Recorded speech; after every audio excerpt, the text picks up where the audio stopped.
예, 이번 장에서는 nerve impulse가 엑손을 따라서 어떻게 트랜스미션이 되는지 nerve impulse의 propagation 되는 과정에 대해서 알아보도록 하겠습니다. 자, 지금 여러분들 뉴런의 멤브레인, 셀 멤브레인을 보고 계신데요. 자, 이 impulse가 있는 구간이 바로 이 구간입니다. 현재 이 부분에 멤브레인이 디폴라리제이션 된 상태이고요.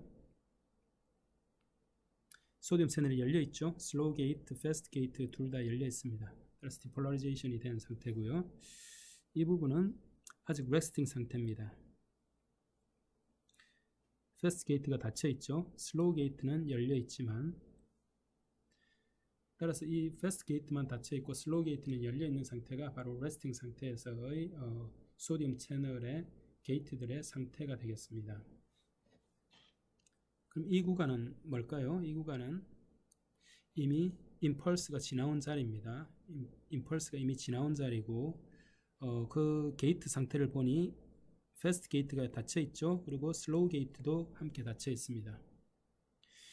디폴라리제이션이 되면은 패스트 게이트가 열리죠. 패스트 게이트가 열리고 슬로우 게이트는 서서히 닫힙니다. 그래서 슬로우 게이트가 닫힐 때까지 소디움 커런트가 존재하게 되는 것이고요. 그리고 리폴라리제이션 되는 과정에서 패스트 게이트는 빠르게 닫힙니다. 그렇지만 슬로우 게이트는 레스팅 상태로 돌아가기 위해서 열려야 되는데 아직 슬로우 게이트는 느리게 반응하기 때문에 아직 열리지 않은 상태입니다. 이 상태가 바로 앞 시간에 배웠던 리프랙토리 피리오드입니다. 이 구간을 리프랙토리 피리오드라고 부르는 이유가, 자, 레스팅 상태에서는 디폴라리제이션, 디폴된 멤브레인 포텐셜이 전도가 돼서 이쪽 레스팅 상태의 멤브레인에 도달하게 되면은 그 멤브레인 포텐셜이 소디움 채널의 threshold 포텐셜을 넘어서서 fast gate of sodium 채널이 열리게 됩니다. 그 fast gate가 열리는 순간 소디움 커런트가 발생하는 거죠. 그래서 디폴라리제이션이 됩니다. 그렇지만 이 임펄스가 왼쪽으로도 전도가 될 수 있을 텐데 왼쪽에는 어떻게 되나요? 왼쪽에 전도가 돼서 fast gate를 열었다 하더라도 슬로우 게이트가 여전히 닫혀 있습니다. 슬로우 게이트가 닫혀 있기 때문에 패스트 게이트가 열린다 하더라도 소디움 커런트는 발생하지 않습니다. 따라서 이 구간을 우리는 리프랙토리 피리오드라고 부릅니다. 불응기라고 하죠. 자, 그러면 왜 리프랙토리 피리오드가 발생하는지 아시겠죠? 따라서 임펄스는 왼쪽에서 출발해서 항상 오른쪽으로만 전파가 되는 것입니다. 양방향으로 전파는 되지 않습니다. 왜냐하면 지나온 자리는 리프랙토리 피리오드이기 때문에 반응을 하지가 않습니다. 따라서 한쪽 방향으로만 전도가 일어나기 때문에 너버스 시스템에서 신호의 전달이 방향성이 있게 되는 것입니다. 방향성을 유지할 수가 있습니다. 그래서 신호 전달은 이 엑손 멤브레인을 따라서 전달을 하게 되는데 지나가는 모든 멤브레인을 흥분시키면서 지나가게 되는 것입니다. 디폴라리제이션 시키면서 지나가게 되는 것입니다. 모든 이 멤브레인을 따라서 있는 모든 소디움 채널을 다 오프닝 시킴으로써 이 임펄스가 오른쪽으로 전도가 되는 것입니다. 어떻게 보면 상당히 소모적인 신호 전달 방법입니다. 신호는 왼쪽에서 오른쪽으로 전달이 되지만 실질적인 물질 전달은 어떻게 되죠? 세포 바깥에서 안으로 들어오고 나가고 하면서 신호가 만들어집니다. 따라서 물질이 전달되는 방향과 신호가 프로포게이션 되는 방향이 서로 다르죠.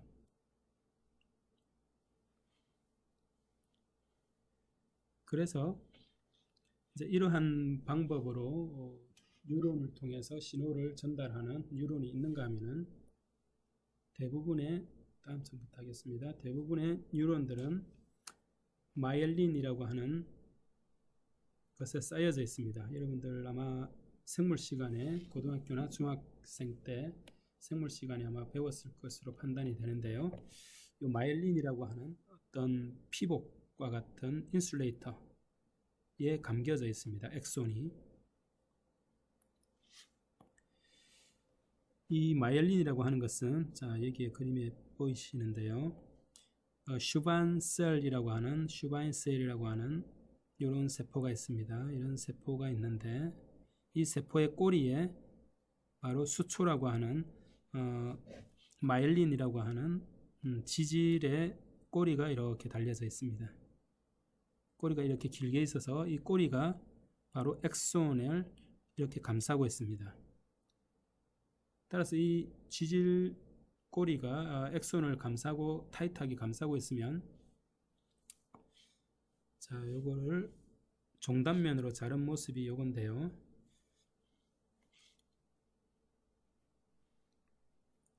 요 부분이 엑손이고 이 부분이 바로 슈바인셀이고 그 안에 있는 부분들이 바로 마이엘린이 되겠습니다.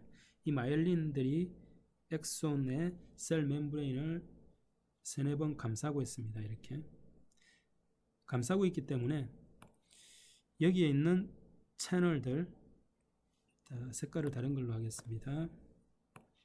자 엑손에 있는 채널들 여기에 있지만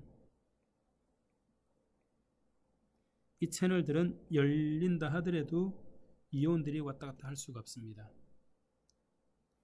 세포 내외부로 물질 전달이 이루어질 수가 없습니다.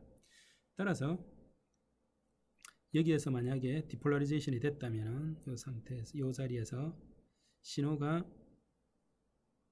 옆에 있는 멤브레인을 이 멤브레인은 흥분이 될 테고 자, 이 부분의 멤브레인은 흥분이 됩니다. 디폴이 될 테고 그 옆에 있는 멤브레인을 디폴을 시켜야 되는데 그 옆에 있는 멤브레인이 디폴이 되지 않습니다. 소디움 채널을 열었다 하더라도 소디움이 안으로 들어올 수가 없기 때문에 멤브레인 포텐셜이 증가하지 않습니다. 인슐레이션 된 거라고 생각을 하시면 됩니다. 따라서 여기서 이렇게 액션 포텐셜이 만들어졌으면 옆에 또 이렇게 만들어지면서 프로포게이션이 돼야 되는데 그렇지가 않고 여기서 액션 포텐셜이 만들어졌으면 옆에 있는 멤브레인 포텐셜을 증가시킵니다. 그 증가시켜서 이온들이 움직이게끔 합니다. 커런트를 액시얼 방향으로 커런트를 유발하게 됩니다. 그렇죠? 이 튜브 즉 엑손을 따라서 커런트가 흐르는 것이죠. 마치 구리도선을 따라서 전류가 흐르듯이 이것은 이제 수용액이기 때문에 구리도선에서는 자유전자가 움직여서 커런트를 생성하지만 엑손 내에서의 수용액에서는 전해질의 움직임으로 커런트가 만들어집니다. 따라서 전해질이 이렇게 움직임으로써 커런트가 발생을 하고 그거에 따라서 볼티지가 드랍하겠죠. 포텐셜이 떨어집니다. 이렇게 감소하게 되겠죠. 옴의 법칙에 따라서 이렇게 감소하게 되고 요 마이엘린의 끝단까지 이렇게 전류가 생길 테고 자 끝단까지 전압이 드랍이 될 겁니다. 드랍이 돼서 여기서 다시 요 노출된 부분이 있죠. 요 노출된 부분에서 다시 이 멤브레인을 흥분시키면 여기서 다시 액션 포텐셜을 만들어냅니다. 그리고 그 다음에는 어떻게 되죠? 액시얼 방향으로 전도가 일어나고 그 다음 노드 오브 랑비에에서 액션 포텐셜을 다시 만들어냅니다. 여기도 마찬가지죠. 이렇게 전류가 발생을 합니다. 전류가 발생하면서 포텐셜 드랍이 생기고 노드 오브 랑비에에서 노출되는 멤브레인에서 소디움 채널이 열려서 액션 포텐셜을 만들어내고 또 액시얼 방향으로 전도가 일어나고 다시 노출된 부분에서 액션 포텐셜을 만들어냅니다.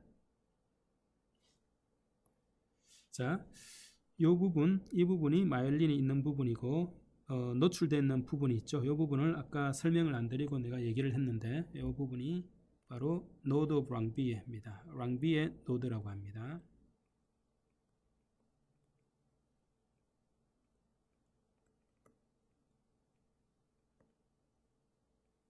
node of 랑비에.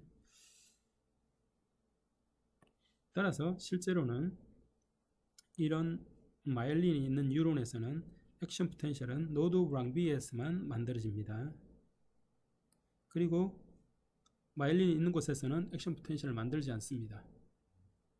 그리고 그 다음 노드 오브 랑비에서 액션 포텐셜을 만들어내죠. 이렇게 점프를 하면서 만들어냄으로써 신호 전달을 이쪽 방향으로 하게 되는 것입니다.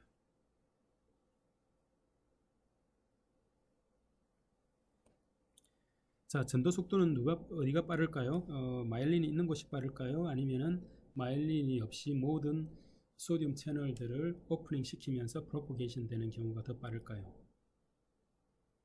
전도 속도는 이 액시얼 방향으로 커런트가 만들어짐으로써 전도가 되는 마이엘린이 있는 엑손에서 훨씬 더 빠릅니다. 자, 그 다음 정리를 한번 해볼까요? 자, 이 엑손이 두께가 즉 단면적이 크면 클수록 전도 속도가 빠르겠죠. 그렇죠? 도선이 굵을수록 많은 커런트를 보낼 수 있듯이 엑손의 직경이 클수록 더 많은 커런트를 만들어낼 수가 있습니다. 더 빠른 신호 전달을 할 수가 있다라는 얘기입니다.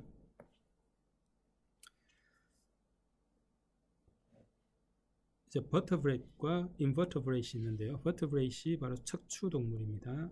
척추 동물.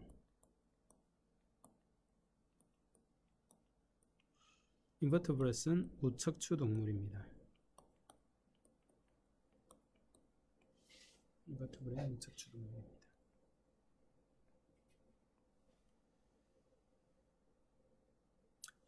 척추 동물이 훨씬 더 고등 동물이죠. 훨씬 더 복잡한 일을 수행하는 고등 동물입니다. 따라서 척추 동물에 훨씬 더 복잡한 너버스 시스템이 있을 때고 신호 전달도 훨씬 더 빠를 겁니다.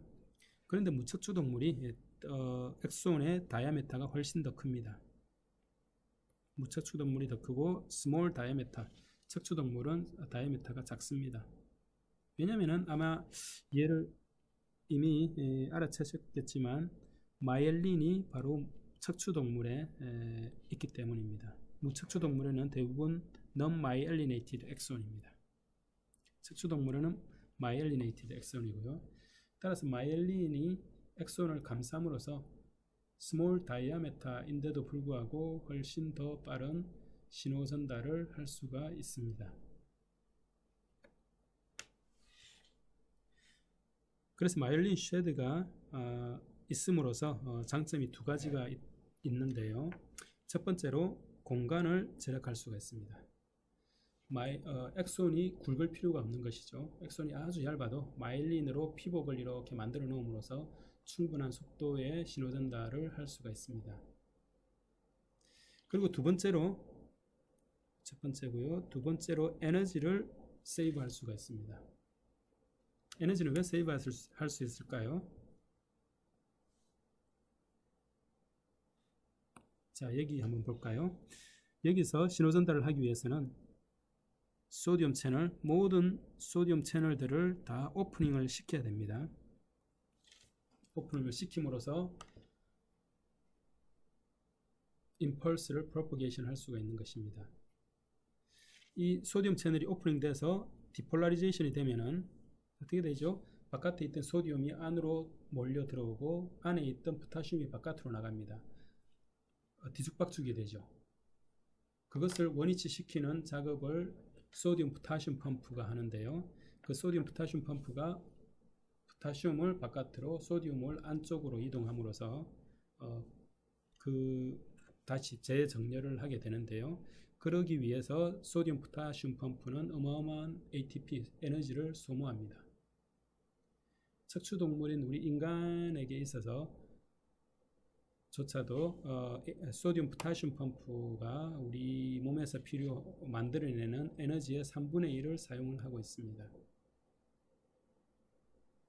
따라서 마이엘린이 없으면 훨씬 더 많은 에너지를 필요하겠죠. 왜냐하면 소디움 채널이 흐트러 놓은 이온들의 분포들을 다시 재정렬을 하기 위해서 어마어마한 에너지를 써야 되는 것입니다. 마이엘린이 있는 경우는 어떻죠? 소디움, 여기에 있는 소디움 채널들만 열어서 디폴라리제이션을 시키면 되는 것입니다. 이렇게. 지금 마이엘린의 길이를 아주 작게 짧게 그려뒀는데요. 텍스트북의 공간상 실제로는 훨씬 더 깁니다. 1에서 2mm 정도 길이가 됩니다. 아주 길게 이렇게 뻗어 있습니다. 따라서 노드 오브 랑비에와 그 옆에 있는 노드 오브 랑비에 사이의 거리가 1에서 2mm 정도 됩니다. 아주 긴 거리죠.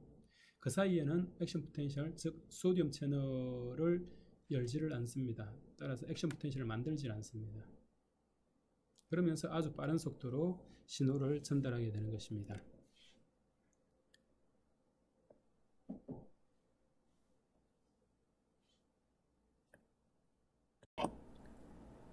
예, 지금까지는 뉴런에서 어떻게 액션 포텐셜이 만들어지는지를 배웠고, 그리고 만들어진 액션 포텐셜이 엑손을 따라서 어떻게 트랜스미션이 돼서 엑손 터미널까지 도달하게 되는지에 대해서 배워왔습니다. 오늘은 그 엑손 터미널에서 그 다음 네이버 뉴런으로 신호를 전달하기 위해서 그 네이버 뉴런과 엑손 터미널 사이의 간극, 즉 시냅스라고 하는 곳에서 화학적인 신호 전달이 어떻게 일어나는지에 대해서 알아보도록 하겠습니다. 자, 여기 엑손 터미널이 여기 보입니다. 엑손 터미널이 이렇게 있고 액션 포텐셜이 이렇게 전도가 되겠죠. 전파가 될 겁니다. 액션 포텐셜이 전파가 될 겁니다. 이게 표시는 안 되어 있지만 뭐 마이엘린이 이렇게 싸고 있겠죠. 없는 것도 있겠지만, 자, 일단 그거는 무시를 하고 액션 포텐셜이 전파가 됩니다. 이렇게 전파가 돼서 말단 터미널까지 전파가 되면은 자세한 메커니즘은 그 다음 챕터에서 얘기를 할 겁니다. 지금 전체 오버롤한 메커니즘에 대해서 먼저 말씀을 드리겠습니다. 액션 포텐셜이 이렇게 전파가 돼서 멤브레인을 디폴라리제이션을 시키면은 여기 프리시냅틱 멤브레인이라고 합니다. 이 부분을 바로 프리시냅틱 멤브레인이라고 하는데요. 이 프리시냅틱 멤브레인에 있는 캘슘 채널을 오프닝 하게 됩니다. 그러면은 바깥에 있던 캘슘이 안으로 들어와서 그 캘슘이 여기 베시클에 쌓여 있는 뉴로트랜스미터들을 엑소사이토시스 하게끔 해서 릴리즈 되게끔 하게 됩니다. 따라서 이 베시클에 쌓여 있는 뉴로트랜스미터가 시냅틱 클래프트라고 하는데요. 요 시냅스 프리시냅틱 멤브레인과 요 노란색이 바로 네이버 뉴런에 있는 포스트 시냅틱 멤브레인입니다. 그 멤브레인 사이의 간극, 즉 시냅틱 클래프트로 뉴로트랜스미터가 릴리즈 되게 되겠습니다. 이 뉴로트랜스미터가 이 시냅스에서 시냅스에 릴리즈가 되면은 이 뉴로트랜스미터가 포스트 시냅틱 멤브레인의 바인딩, 멤브레인의 리셉터에 바인딩이 돼서 신호를 전달을 하게 되는 것입니다. 자세한 메커니즘은 다음 챕터에서 좀 더 자세히 보기로 하고요. 이 챕터에서는 excitatory post-synaptic potential과 inhibitory post-synaptic potential에 대해서 얘기를 하겠습니다. EPSP라고도 합니다. excitatory post-synaptic EPSP고요. inhibitory post-synaptic potential을 IPSP라고 합니다. 자, 먼저 EPSP부터 볼 텐데요. 자, 여기 프리시냅틱 멤브레인에서 뉴로트랜스미터가 나옵니다. 여기서 뉴로트랜스미터가 나와서 그 뉴로트랜스미터가 뭐 다양할 수 있는데요. 노에피네프린이 될 수도 있고 아세틸콜린이 될 수도 있습니다. 그리고 에피네프린이 될 수도 있고요. 여러 가지 다양한 종류의 뉴로트랜스미터가 있는데요. 여기서는 노에피네프린이라고 그냥 가정을 합시다. 노에피네프린이 나와서 소디움 채널에 바인딩이 됩니다. 소디움 채널에 바인딩이 됨으로써 소디움 채널의 패스트 게이트를 오프닝을 시킵니다. 아주 직접적으로 소디움 채널에 자극을 주는 것이죠. 그럼 소디움 채널이 오프닝이 되면은 바깥에 있던 소디움들이 안으로 들어오면서 뭐가 되죠? 디폴라리제이션이 되는 겁니다. 이 멤브레인을 흥분시키는 것이죠. 여기서 소디움 채널에 의해서 디폴라리제이션이 되면은 그 옆에 있는 멤브레인으로 임펄스가 전파가 되고 전체 포스트 시냅틱 멤브레인을 익사이트 시키게 되는 것입니다. 이렇게. 따라서 신호가 와서 어떤 멤브레인을 흥분시키는 임펄스를, 즉 액션 포텐셜을 만들게끔 신호를 주는 것을 바로 EPSP라고 하고요. IPSP의 경우에는 뉴로트랜스미터가 분비가 돼서, 이 경우에는 아스틸콜린이라고 가정을 합시다. 이 아스틸콜린이 분비가 돼서 소디움 채널에 바인딩이 되는 것이 아니라, 이 아스틸콜린은 포타슘 채널에 바인딩이 된다고 합시다. 포타슘 채널에 바인딩이 돼서 포타슘 채널을 오픈을 하게 되면 어떤 일이 일어나죠? 내부에 있던 포타슘이 바깥으로 이동합니다. 이렇게 되면 디폴라리제이션이 생기는 게 아니라 멤브레인 포텐셜이 더 낮아지겠죠? 하이퍼폴라리제이션이 생깁니다.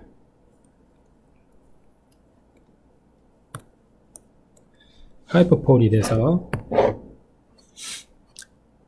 디폴라리제이션의 반대가 되죠. 훨씬 더 낮은 멤브레인 포텐셜이 됩니다.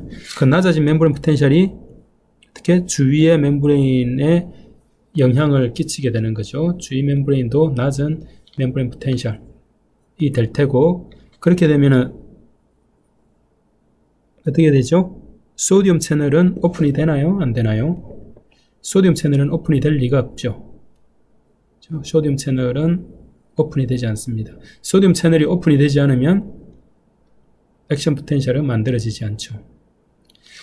따라서 EPSP는 멤브레인을, 포스트 시냅틱 멤브레인을 디폴라리제이션 시키고, IPSP는 포스트 시냅틱 멤브레인을 하이퍼폴라리제이션 시킵니다. 따라서 신호를 죽이는 역할을 IPSP가 하게 되고요. EPSP는 신호를 그 다음 뉴런에 전달하는 역할을 하게 됩니다. 그래서 좀 정리를 해서 말씀을 드리면, 먼저 액션 포텐셜이 만들어져서 프리시냅틱 멤브레인에서 액션 포텐셜이 만들어져서 그게 프리시냅틱 멤브레인, 터미널 멤브레인에 있는 캘슘 채널을 오픈시킵니다. 그러면 캘슘이 안으로 들어가서 뉴로트랜스미터를 시냅틱 클래프트로 릴리즈 시킨다고 했죠. 뉴로트랜스미터가 시냅스에 릴리즈 되게 되면은 EPSP처럼 다이렉트리 아이언 채널을 오픈을 하는 경우가 있습니다. 예를 들어서 소디움 채널이 오픈이 돼서, 또는 포타슘 채널이 오픈이 돼서, 소디움 채널이 오픈이 되면은 EPSP가 되고, 포타슘 채널이 오픈이 되면은 IPSP가 되겠죠. 그래서 EPSP는 디폴라리제이션을 시키고 IPSP는 하이퍼폴라리제이션을 시킵니다. 이렇게 다이렉트리 아이언 채널을 오픈하는 경우도 있지만, 아이언 채널이 아닌 리셉터에 바인딩이 돼서 우리가 지난 시간에 배웠던 셀 커뮤니케이션에서 G 프로틴 그리고 사이클릭 AMP 메커니즘을, 프로시저를 따라서 세컨 메신저를 따라서 특정한 타겟 프로틴을 액티베이션 시킨다고 했죠. 이런 셀 커뮤니케이션 과정을 거쳐서 소디움 채널을 오프닝 하거나 포타슘 채널을 오프닝 하거나 또는 클로라이드 채널을 오프닝 하거나, 그럼으로써 디폴라리제이션을 시키느냐 하이퍼폴라리제이션을 시키느냐가 결정이 됩니다. 디폴라리제이션을 시키면 신호 전달을 하게끔 되는 거고, 하이퍼폴라리제이션이 되면은 신호가 끊기게 되는 겁니다.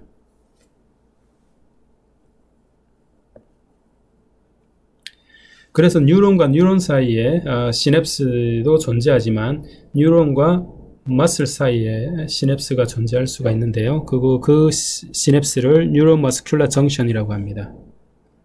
그 뉴런이 그 중에서 뉴로머스큘러 정션에서 뉴런과 스켈레탈 머슬이 만드는 시냅스가 있고 뉴런과 비스럴 머슬이라고 하면은 혈관 머슬, 스무스 머슬이나 또는 소화계통의 장기의 스무스 머슬을 의미합니다. 따라서 뉴로스켈레탈 머슬에서는 아세틸콜린이 뉴로트랜스미터로서 분비가 되고 항상 스켈레탈 머슬을 흥분시키는 역할을 한다고 합니다. 따라서 소디움 채널을 오픈시켜서 액션 포텐셜을 만들어서 스켈레탈 머슬을 수축하게끔 하는 프로시저가 진행이 됩니다. 뉴로비스럴 머슬에서는 노에피네프린이나 또는 아세틸콜린이 분비가 되는데 이게 익사이테이토리 할 수도 있고 인히비토리 할 수도 있고 EPSP일 수도 있고 IPSP일 수도 있고 뉴로트랜스미터에 따라서 또는 그 리셉터에 따라서 결과가 달라집니다. 자, 이번 장에서는 뉴로머스큘러 시냅스에서 일어나는 케미컬 리액션, 신호 전달에 대해서 자세히 알아보도록 하겠습니다. 자, 그림이 좀 복잡해 보이죠?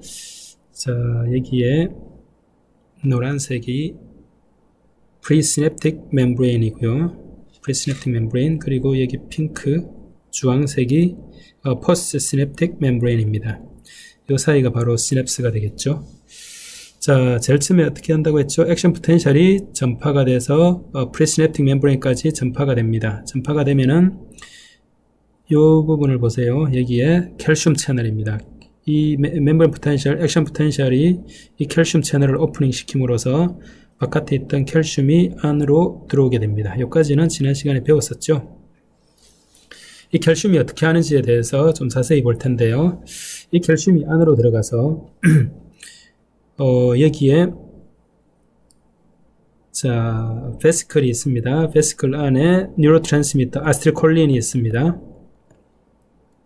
이 그리고 여기에 쭉 뻗은 필라멘트들은 바로 액틴 필라멘트입니다. 액틴이라고 하는 필라멘트입니다.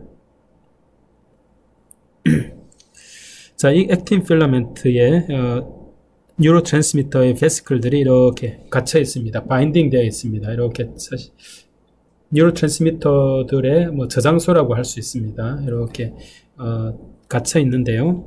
캘슘이 이렇게 들어감으로써 캘슘이 여기에 갇혀 있는 뉴로트랜스미터들을 액틴으로부터 움직이게끔 합니다. 움직이게끔 해서 액틴을 따라서 이렇게 움직이면서 점점 프리시냅틱 멤브레인 쪽으로 이동을 하게 됩니다. 이 프리시냅틱 멤브레인 쪽으로 이동을 하면은 요 베시클에 도킹 프로틴이라고 있는데요. 여기 요거 보이죠? 도킹 프로틴 V스네어고요. 프리시냅틱 멤브레인에도 도킹 프로틴이 있는데 붉은색으로 되어 있는 이 부분을 도킹 프로틴 T스네어라고 합니다. V스네어와 T스네어는 짝을 이루어서 베시클이 이렇게 오면은 이 도킹 프로틴끼리 만나서 바인딩을 하게 됩니다. 그러므로서 이 뉴로트랜스미터를 가지고 있는 베시클을 프리시냅틱 멤브레인에 바인딩이 되게끔 합니다. 그러면서 그러면서 멤브레인 퓨전 프로틴이라고 있는데요. 이 멤브레인 퓨전 프로틴이 이 베시클을 멤브레인과 프리시냅틱 멤브레인과 퓨전을 할 수 있게 융합할 수 있게끔 해주는 프로틴입니다. 따라서 이렇게 융합이 됨으로써 아세틸콜린이 시냅틱 클레프트로 릴리즈가 되는 것입니다. 자, 다시 돌아와서 여기서 뉴로트랜스미터가 릴리즈가 됩니다.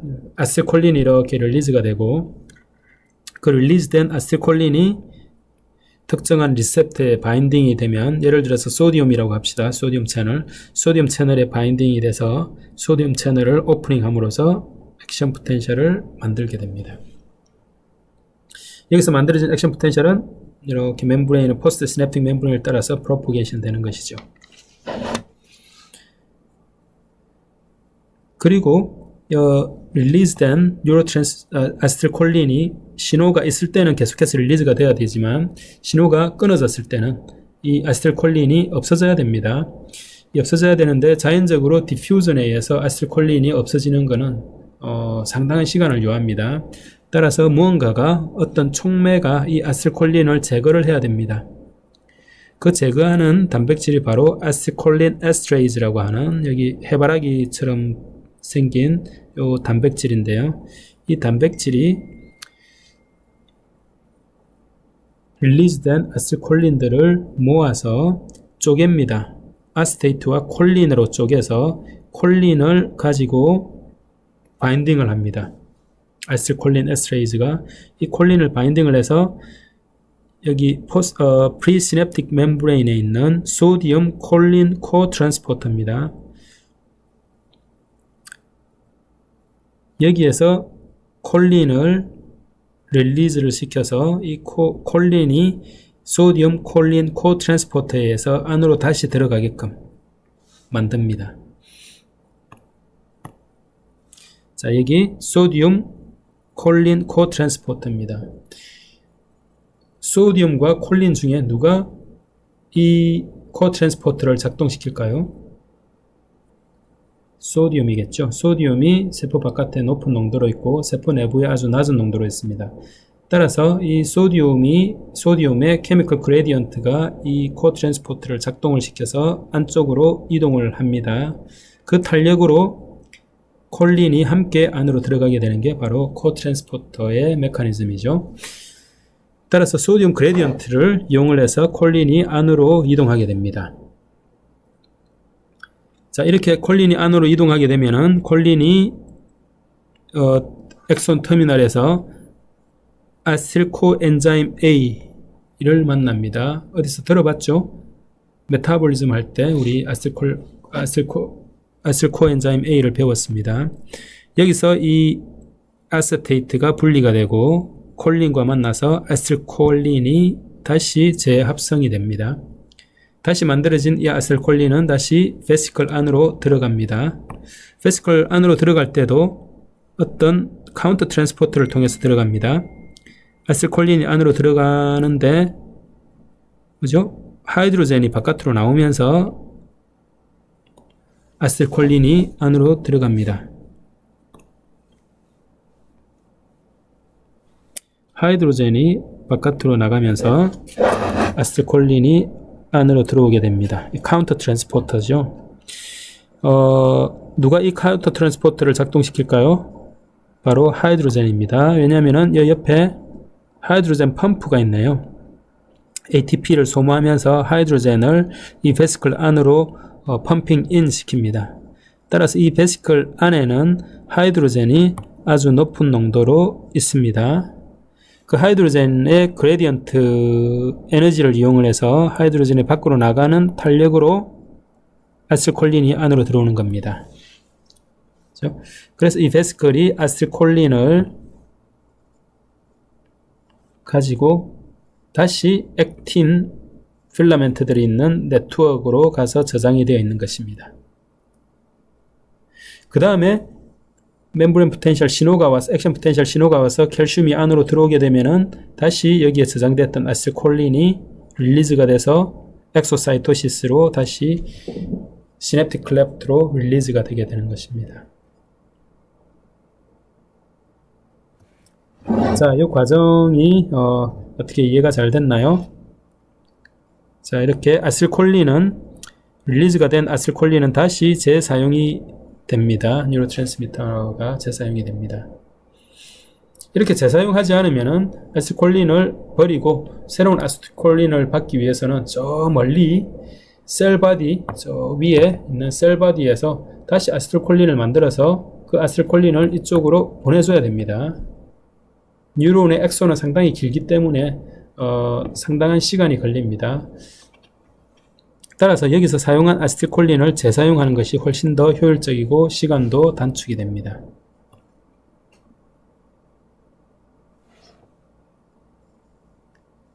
자, 이 그림은 여기서 설명 마치도록 하고요. 자, 그래서 이 뉴로머스큘러 시냅스에서 어떤 톡신이나 어떤 질병에 의한 병리적인 조건에서 어떤 몇 가지 종류의 병리적 현상이 있는데요. 예를 들어서 아세틸콜린이 릴리즈가 되지 못하는 경우입니다. 도킹 프로틴에 문제가 있어서 엑소사이토시스를 못하는 것이죠. 그래서 아세틸콜린이 릴리즈가 되지 않으면 어떻게 되죠? 다음 머슬을 흥분시킬 수가 없죠. 신호는 전달이 되되 마지막 타겟으로 하는 머슬 세포에는 신호 전달이 끊어지게 됩니다. 이런 질환이 있고요. 또는 너무 많은 아세틸콜린이 분비가 되는 것도 문제입니다. 너무 많은 아세틸콜린이 분비가 돼서 아주 신호가 과도하게 전달이 되는 경우고요. 또는 아세틸콜린이 다시 엑손 터미널로 다시 들어가지 못하는 경우입니다. 아세틸콜린 에스트레이드스라는 단백질이 문제가 있어서 이 아세틸콜린, 한번 릴리즈된 아세틸콜린을 제거하지를 못하는 경우입니다. 그러면 어떻게 되죠? 계속해서 신호가 전달이 되는 거죠. 너버스 시스템에 신호를 보내지 않는데도 불구하고 머슬은 계속해서 반응을 하는 겁니다.